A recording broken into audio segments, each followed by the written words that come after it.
Boa tarde! Está começando mais uma edição do programa 20 Minutos Atualidade. O tema de hoje: acordo PT-PSB é positivo para a esquerda? Esse foi o grande fato da semana.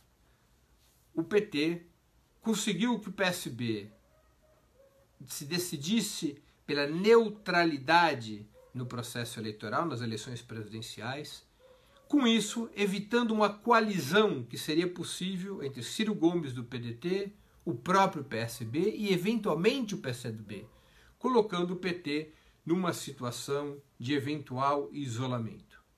Para obter este acordo, o PT ofereceu ao PSB uma concessão que provoca muita polêmica. O PT abriu mão da candidatura de Marília Reis em Pernambuco. Ao abrir mão da candidatura de Marília Reis em Pernambuco, provocou uma onda de revolta na sua militância. O PSB, para compensar essa concessão do PT, abriu mão da candidatura de Márcio Lacerda em Minas Gerais, em tese com isso, permitindo que o candidato à reeleição, o atual governador Fernando Pimentel, tenha maiores chances de êxito. E o PSB também aceitou apoiar o PT no Rio de Janeiro, a candidatura de Márcia Tiburi, que tem pouca relevância esse apoio, dada a pouca inserção do PSB na antiga capital da República e no estado fluminense como um todo. Também há acordos do PT e PSB, mas que já estavam construídos anteriormente a esse novo pacto, na Paraíba, no Amapá, no Amazonas. Esse acordo é, repito, o fato político predominante dessa semana. E é esse acordo que iremos analisar no programa de hoje. Como vocês sabem, o elemento fundamental para que a esquerda pudesse garantir sua presença no segundo turno, garantir sua vitória contra a direita, eventualmente até mesmo no primeiro turno, o fundamental era a unidade das forças progressistas.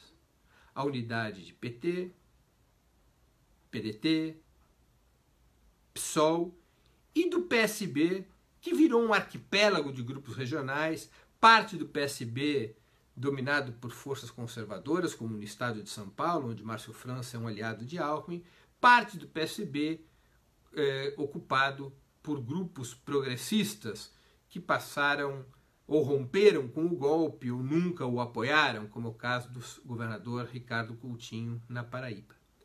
Uma unidade das forças de esquerda, repito, PT, PDT, PCdoB, PSOL e setores do PSB, daria às forças de esquerda muito maior competitividade eleitoral. Essa unidade, porém, não foi possível, porque cada um desses partidos operava numa lógica diferente. O partido de Ciro Gomes buscava fundamentalmente, e essa é uma declaração do próprio candidato, retirar a hegemonia petista do campo progressista, substituindo por uma corrente de centro-esquerda, o próprio PDT, liderado por ele mesmo, Ciro Gomes, que permitisse acordos com partidos na centro-direita e viesse a constituir um bloco que rompesse a polarização PT-PSDB. Essa dinâmica de Ciro Gomes o levava permanentemente a se chocar contra o PT, porque, na verdade, não era a unidade com o PT que lhe era funcional nesse acordo, para que nessa política.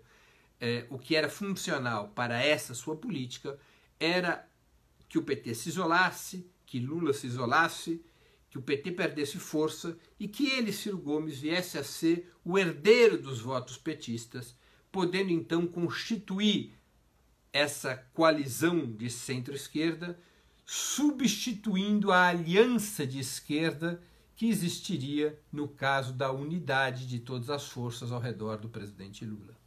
O PSB, como eu disse, estava dominado por várias divisões entre apoiadores de Lula, apoiadores de Ciro, até mesmo apoiadores de Alckmin, o que impedia de ter protagonismo na construção, ter uma candidatura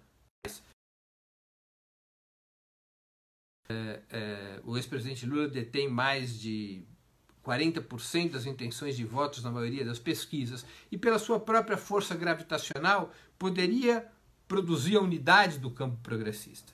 Isso, no entanto, não foi possível, em parte por conta dos distintos outros partidos do campo progressista terem outros projetos, em parte, é verdade, porque a situação jurídica do presidente Lula gera insegurança nos aliados no caso da sua interdição. A tática do PT de esticar a corda, de mobilizar todas as forças políticas ao redor da candidatura do presidente Lula, da batalha por sua liberdade e pelo seu direito de ser candidato, gerava nos seus aliados uma certa insegurança sobre os passos seguintes.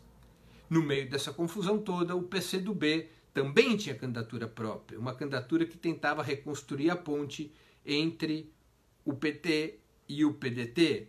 O PCdoB via com olhos simpáticos na sua lógica, na lógica da sua política, que o próprio PCdoB denomina de frente ampla, via com certa simpatia a substituição da hegemonia petista por uma hegemonia de centro-esquerda na fórmula presidencial, achava que era uma fórmula mais ampla, com maior possibilidade eleitoral, e lançou a candidatura da Manuela Dávila para fortalecer o próprio partido e para tentar criar os elementos que unificassem essas duas táticas no campo progressista. E isso não foi possível. Quanto ao PSOL, é sabido que, na lógica do PSOL, a unidade eleitoral no primeiro turno nunca se apresentou como um objetivo. O PSOL opera a candidatura de Guilherme Boulos com toda a legitimidade como uma candidatura fundamentalmente de autoconstrução partidária, deixando a unidade das forças progressistas para uma questão de segundo turno. Nessa situação concreta, a unidade do campo progressista não foi possível e, portanto, começou uma disputa pelo espaço da esquerda. A esquerda detém de 45% a 55% do eleitorado brasileiro, potencialmente. E é evidente que, em não havendo um pacto unitário prévio à disputa do primeiro turno, era fundamental para as duas principais forças do campo progressista, o PT e o PDT, que arregimentasse o máximo de alianças possíveis para consolidar, para atrair a maior apoio eleitoral que pudessem, de tal forma que viabilizasse, seja a passagem para o segundo turno, seja a vitória mesmo no primeiro turno. O candidato do PDT, Ciro Gomes, buscou alianças, primeiro à centro-direita, com o DEM e outros partidos do Centrão. Essa operação fracassou quando o Centrão decidiu apoiar Alckmin. O candidato Ciro Gomes tentava ocupar um espaço ao centro do espectro político, bastante debilitado em função da sangria do PSDB para a candidatura de Bolsonaro. Fracassada a operação ao centro, Ciro Gomes voltou a buscar uma aliança no campo progressista, em particular com o PSB e com o PCdoB. Se Ciro Gomes tivesse sido bem sucedido em atrair esses dois partidos, teria mais tempo na televisão, teria tempo de televisão equivalente ao do PT e o voto progressista se dividiria mais do que numa situação em que o tempo de televisão tivesse concentrado na candidatura do PT. Diante desta operação legítima do candidato Ciro Gomes, o PT foi a campo, tratando de neutralizar esses apoios para Ciro Gomes e conquistá-los para si próprio. Nessa lógica, o PT propôs primeiramente ao PSB que, se o PSB desse apoio formal à candidatura do presidente Lula, que o PT estaria disposto a renunciar à candidatura de Marília Reis em Pernambuco e fixar um pacto para o conjunto de estados onde PT e PSB poderiam marchar juntos. Para o PSB é muito importante Pernambuco, é o grande estado que esse partido controla. E a candidatura de Marília Reis ameaçava a reeleição de Paulo Câmara. Para o PCdoB também é importante Pernambuco, porque a presidente do PCdoB é candidata a vice-presidente na chapa de Paulo Câmara. Portanto, essa negociação ao redor de Pernambuco tinha muita relevância para se chegar a uma composição no campo progressista, especialmente uma composição entre o PT, o PSB e o PCdoB. O PSB não aceitou um apoio formal ao presidente Lula e propôs a sua neutralidade eleitoral como contrapartida à desistência do PT em Pernambuco. somando a neutralidade a desistência da candidatura de Márcio Lacerda em Minas Gerais. O PT acabou aceitando esse acordo. Ao aceitar esse acordo, como ficou o quadro eleitoral? Qual a situação que emerge desse acordo? Há aspectos positivos para a esquerda e o Partido dos Trabalhadores e há aspectos evidentemente negativos. O primeiro aspecto positivo é evidente. Na prática, pela dor e não pelo amor, se reconstruiu, de certa maneira, a unidade do campo popular. Tudo caminha para um pacto formal e informal entre três das principais forças do campo progressista: PSB, PCdoB e PT.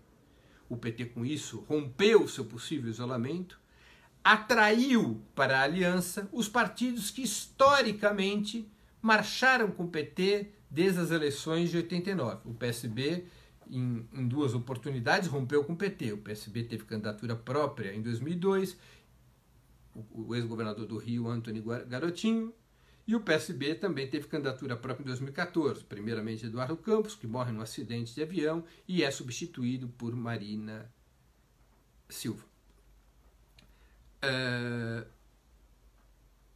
Com esse acordo, portanto, o PT reconstitui o núcleo de alianças de 1989, evita seu possível isolamento e isola Ciro Gomes, que passa a estar desidratado, sem força ou sem maiores forças para retirar votos do PT. Isso garante ao presidente Lula maior tranquilidade, maior musculatura, maior desenvoltura para avançar no eleitorado, especialmente do Nordeste. O Nordeste praticamente fica fechado ao redor do presidente Lula, e isso é um ativo eleitoral nada desprezível. Se o presidente Lula, ou eventualmente algum outro candidato do PT que o venha substituir,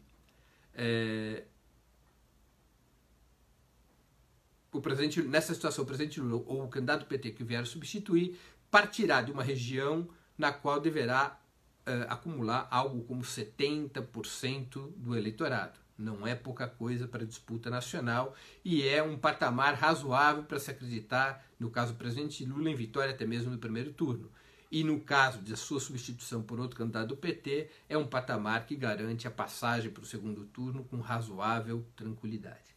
Não é à toa que, diante do fechamento do Nordeste ao redor do Partido dos Trabalhadores, o governador Geraldo Alckmin, principal candidato da centro-direita, foi buscar no Sul sua vice-presidente, dando de barato que o Nordeste está perdido e que ele precisa crescer no Sudeste e no Sul se quiser ter alguma chance de retirar votos de Bolsonaro e disputar o segundo turno das eleições presidenciais. Esse acordo, portanto, esse é um aspecto positivo, fortalece o Partido dos Trabalhadores, fortalece a candidatura do presidente Lula e fortalece um candidato que eventualmente venha substituir o presidente Lula no caso dele ser interditado pelas cortes judiciais do país. O candidato Ciro Gomes se enfraquece e perde protagonismo potencialmente na cena eleitoral. Mas o custo desse acordo, da forma como foi feito esse acordo, é um custo muito alto para o PT. Nesse momento, às vésperas do seu encontro nacional, a poucos dias da marcha que registrará a candidatura do presidente Lula no dia 15 de agosto, o PT está envolto numa seríssima crise interna. Por que essa crise?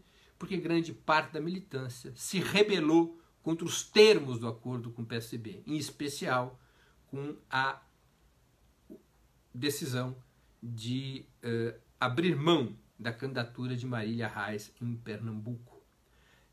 A revolta é justificada não apenas por Marília ser uma mulher jovem, combativa, que atraiu muita simpatia no Partido dos Trabalhadores dentro e fora do Pernambuco, mas porque a alternativa a ela é o acordo com um governador que apoiou o golpe em 2016, embora depois tenha rompido com Michel Temer, significam uma coalizão na qual estará presente Jarbas Vasconcelos, do MDB, ferrenho apoiador do golpe, inimigo mortal do Partido dos Trabalhadores, e significa, aos olhos especialmente das camadas mais jovens da militância petista, um retorno a um certo tipo de política de alianças, de gabinete, de reprodução de poder local, que hoje é muito criticada dentro da esquerda e dentro do Partido dos Trabalhadores.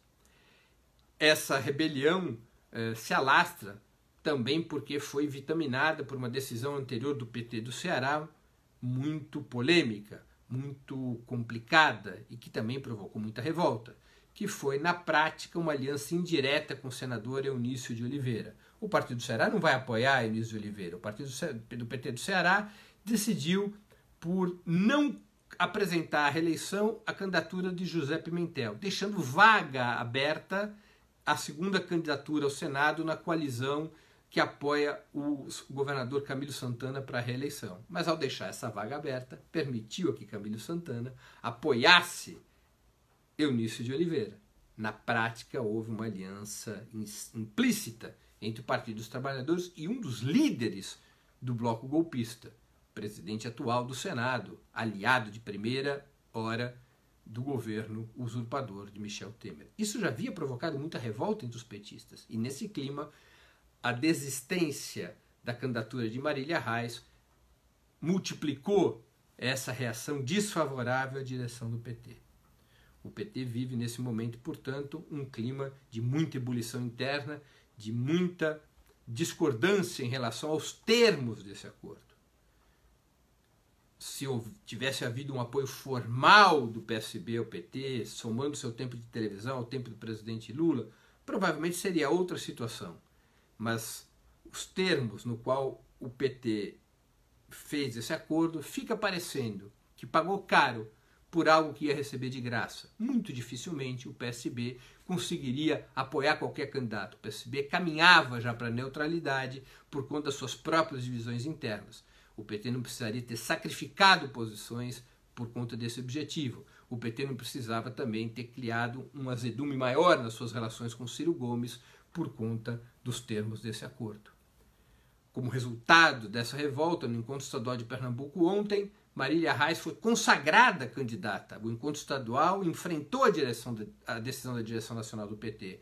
Por mais de 200 votos a 20, a candidatura de Marília Reis foi mantida. E agora a direção nacional do PT terá que decidir se acata a decisão do Encontro Estadual do Partido dos Trabalhadores em Pernambuco e com isso rompe o acordo com o PSB, ou se intervém no diretório estadual pernambucano e com isso agrava a crise interna do PT. Num momento delicado como esse, divisão, confusão, atrito dentro das suas próprias fileiras, era tudo o que o PT não precisava, dada a envergadura da batalha que está travando e continuará a travar nas próximas semanas, talvez a batalha mais importante de toda a sua história. E a compensação que o PSB oferece pode ser uma faca de dois gumes ou um cavalo de Troia. Márcio Lacerda, primeiro, se recusa a aceitar o acordo que o PSB fez com o PT, se recusa a retirar sua candidatura em Minas Gerais e afirma que a manterá a ferro e fogo, inclusive aventando a possibilidade de ir para a justiça defender seu direito de se apresentar como governador. Mesmo que ele fracasse nesse seu intento, o fato é que Márcio Lacerda jamais pedirá votos a Fernando Pimentel ou a Lula.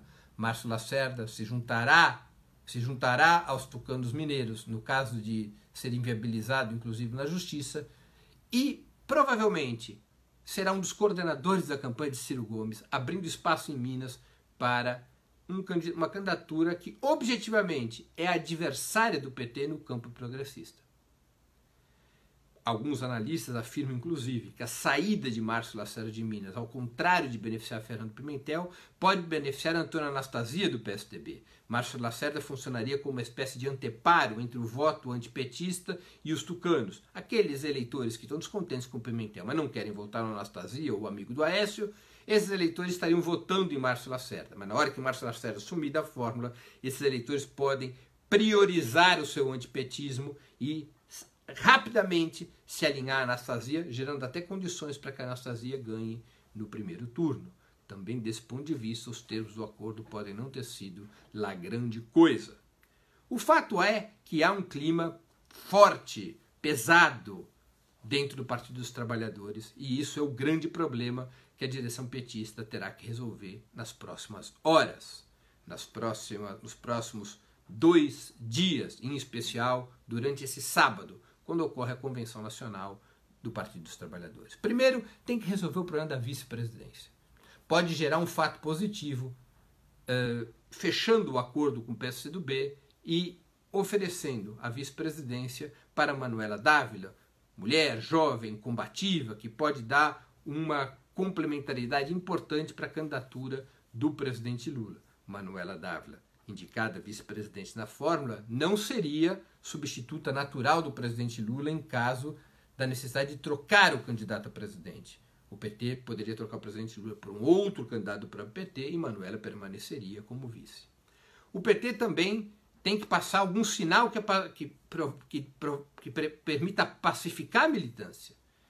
O PT poderia, por exemplo, revogar a decisão do Ceará e reconduzir José Pimentel à candidatura ao Senado, enterrando de uma vez por todas, seja na sua versão direta, seja na sua versão indireta, qualquer acordo com Eunício de Oliveira. Também poderia manter a candidatura de Marília Reis, pelo menos até que o imbróglio socialista em Minas Gerais, que está judicializado, se resolva.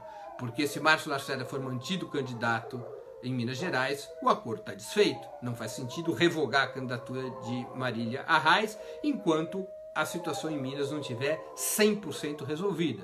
Poderia, portanto, preservar a candidatura da Marília Reis até que a situação em Minas se resolva. E poderia abrir opções, como, por exemplo, trazer Marília Reis para a coordenação da campanha do presidente Lula, no caso de, efetivamente, a manutenção do acordo com o PSB depender dessa concessão em Pernambuco.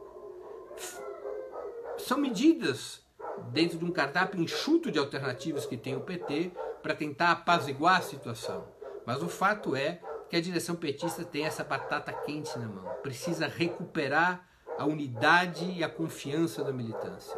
Precisa recuperar seu ânimo político, sua disposição de mobilização, para que suas fileiras não entrem fragilizadas na etapa final dessa disputa política pela liberdade do presidente Lula, pelo seu direito de ser candidato e para reconquistar o governo brasileiro.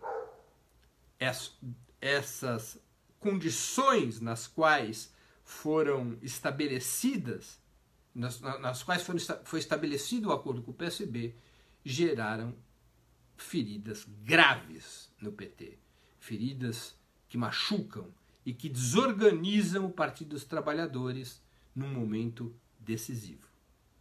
Isso é como um jogo de xadrez. Num jogo de xadrez, quando você está numa ofensiva, você pode sacrificar as peças porque teu objetivo é ocupar territórios do seu inimigo.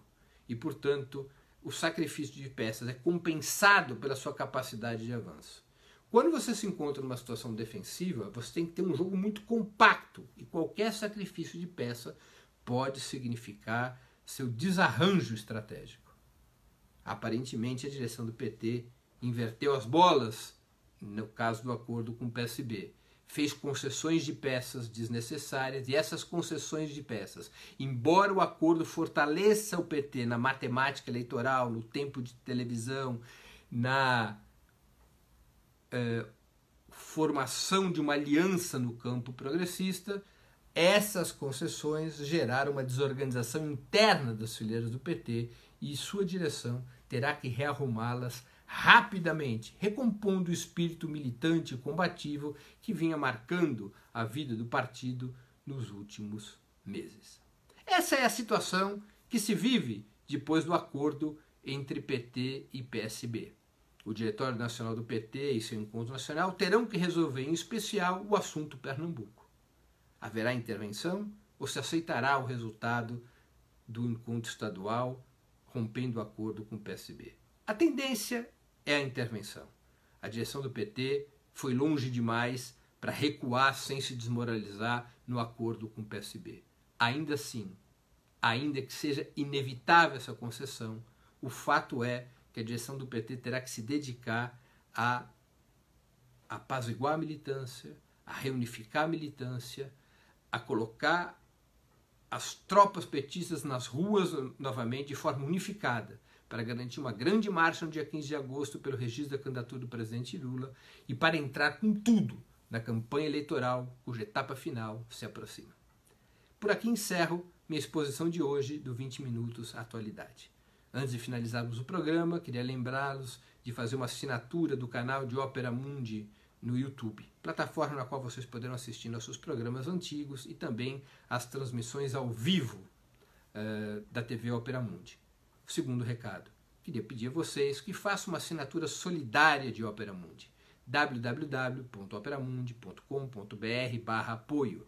Essa assinatura solidária equivale a um pequeno valor mensal que nossos espectadores e leitores pagam, e esses recursos é o que permite nós continuarmos investindo num jornalismo de qualidade que trave a batalha da opinião e da informação contra a mídia monopolista. www.operamundi.com.br/apoio. Nós vamos voltar a nos ver na próxima terça-feira com 20 Minutos de História. Queria agradecer a todos pela audiência, aqueles que gostaram do nosso programa, que o compartilhem, que o difundam. Voltaremos a nos ver em breve. Quero deixar a todos um grande abraço.